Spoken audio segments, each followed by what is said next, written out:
Have you seen the movie Sideways?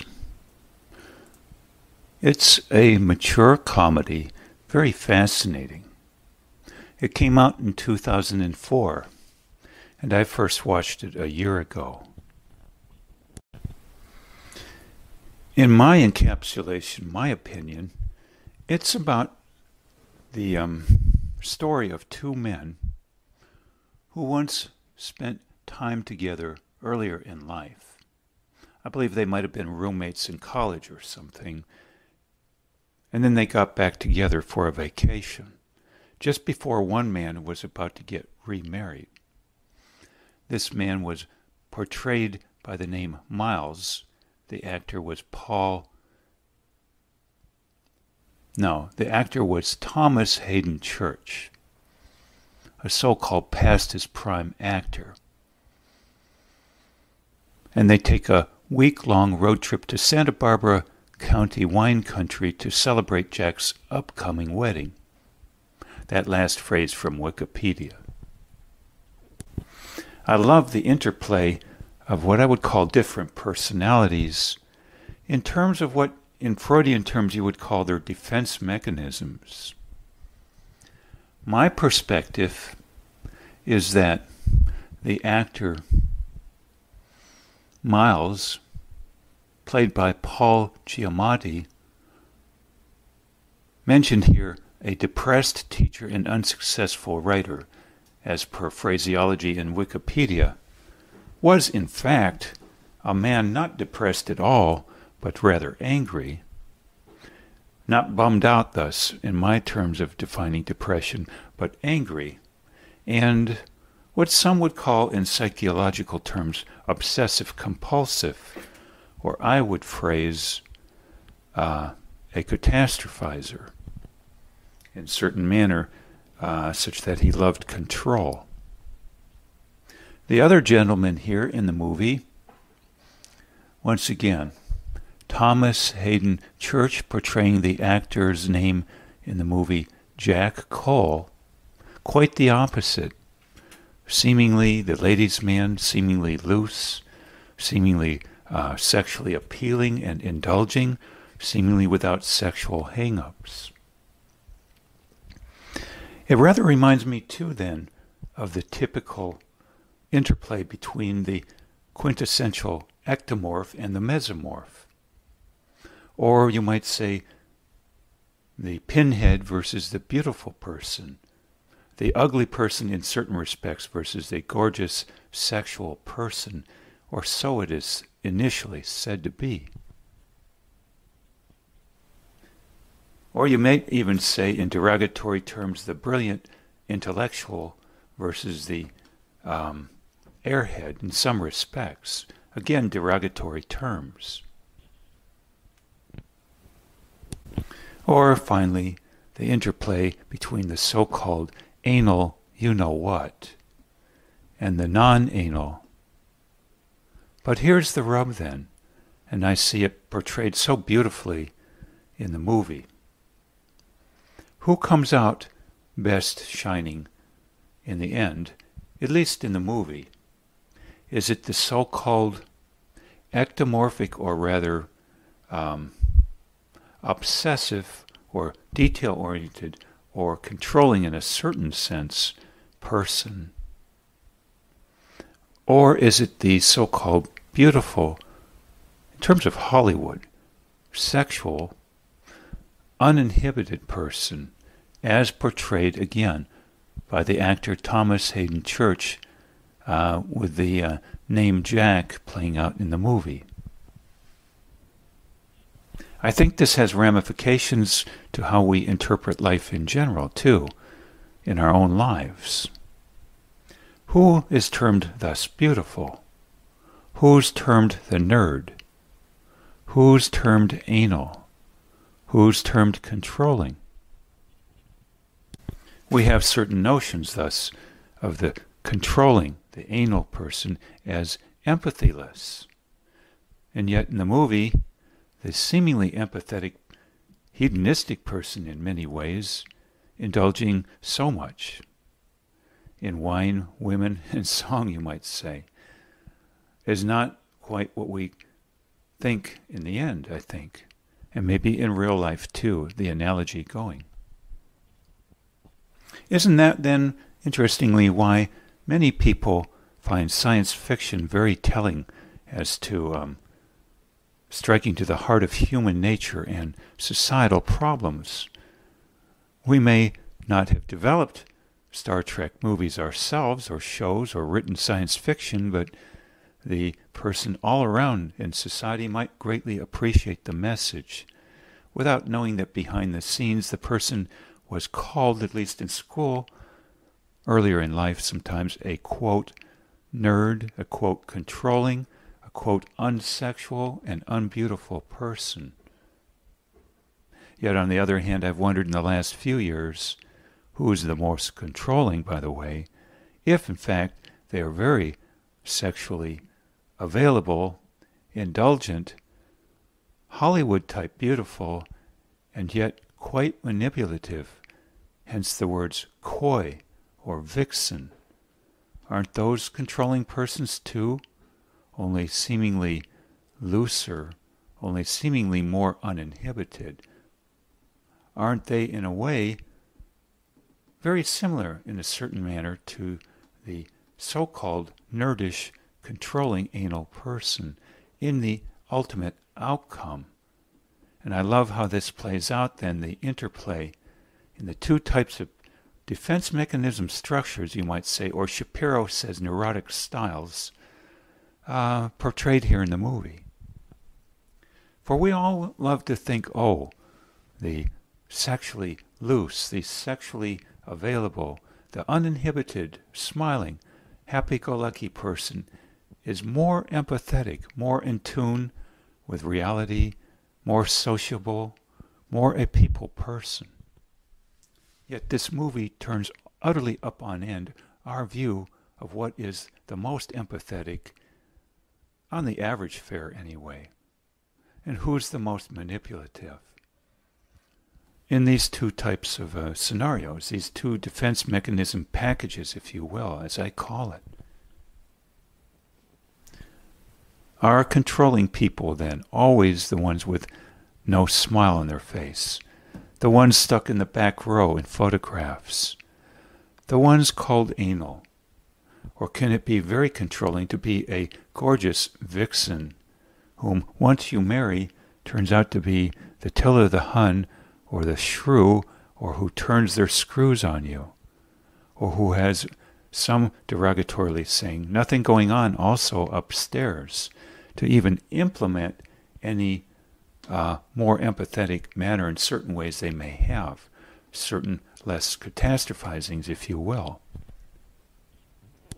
Hence the movie in my mind plays out the concept that controlling other people and ourselves isn't what it first seems.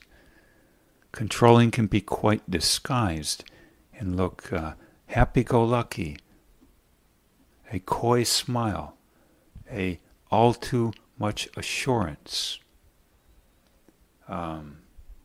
physical beauty in certain respects, but not others, in terms of inner beauty, perhaps, courage included, and honesty.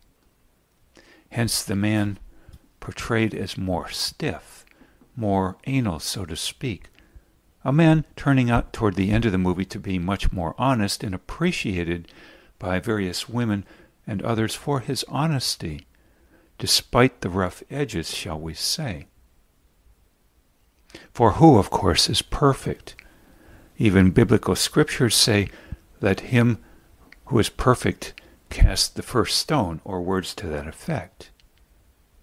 Neither of these types of people, in terms of defense mechanism orientations, as I call it, perfect. Who is? The Buddhists would say, if you are perfect, I suppose in these regards, fearlessness, anger, guilt, and the lack of defense mechanisms basically to cope with these problems, because you don't have them, relatively speaking, that this person is enlightened. Well, how few people are there like that?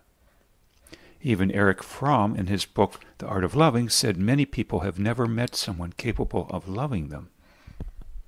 But surely we strive for approximations, And these two gentlemen, in my mind, epitomize two different approaches to handling struggles in life, and our framings of them, our ability to cope with them.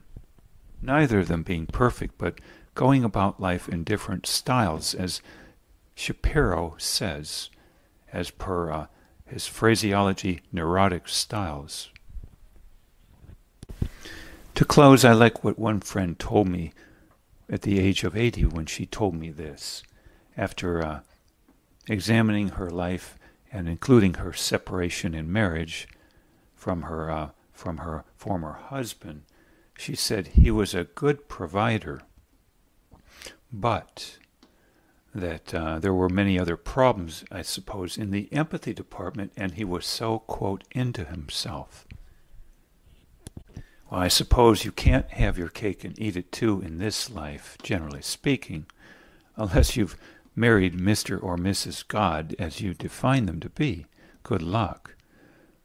Why throw out the baby with the bathwater thus and have no relationships ever?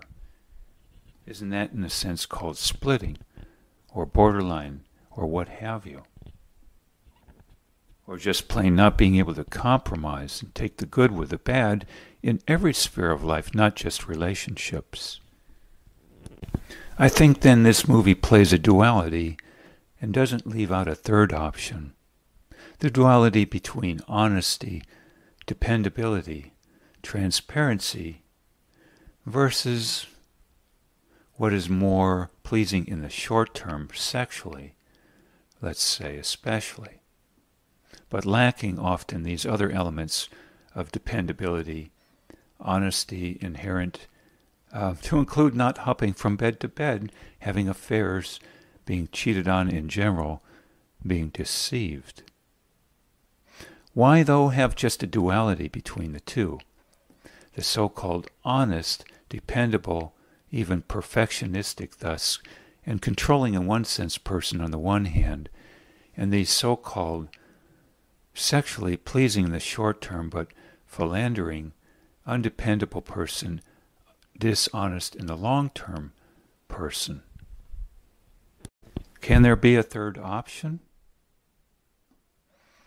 Anne Schaaf, Dr. Anne Schaaf, who passed away recently, wrote a book, When Society Becomes an Addict. And she talked about how we frame certain things as having only two options, thus a duality. Wouldn't it be nice to have a combination of pleasingness in certain manners, sexually, lack of inhibitions of emotions in general on the one hand, and yet honesty throughout in the other, without ratcheting down someone else in terms of control, and ratcheting too of one's emotions. Ratcheted emotions doesn't mean a lack of honesty in all respects. So fascinating. Maybe the number of people who have a third option outside of this so-called duality are rare in number. We ought not have a fantasy of ever finding such a person.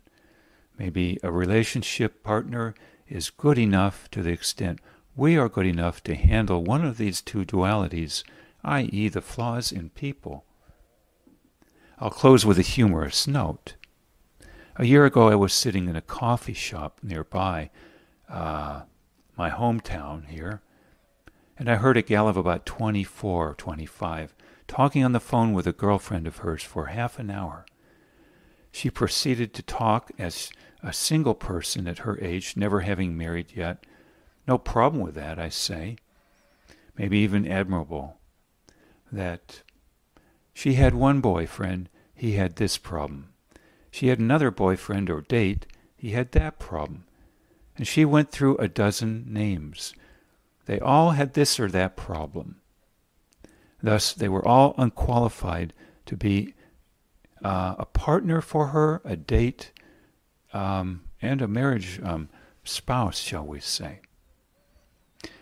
You might say then, well, she will end up a old maid, the derogatory term. Well, no problem with that.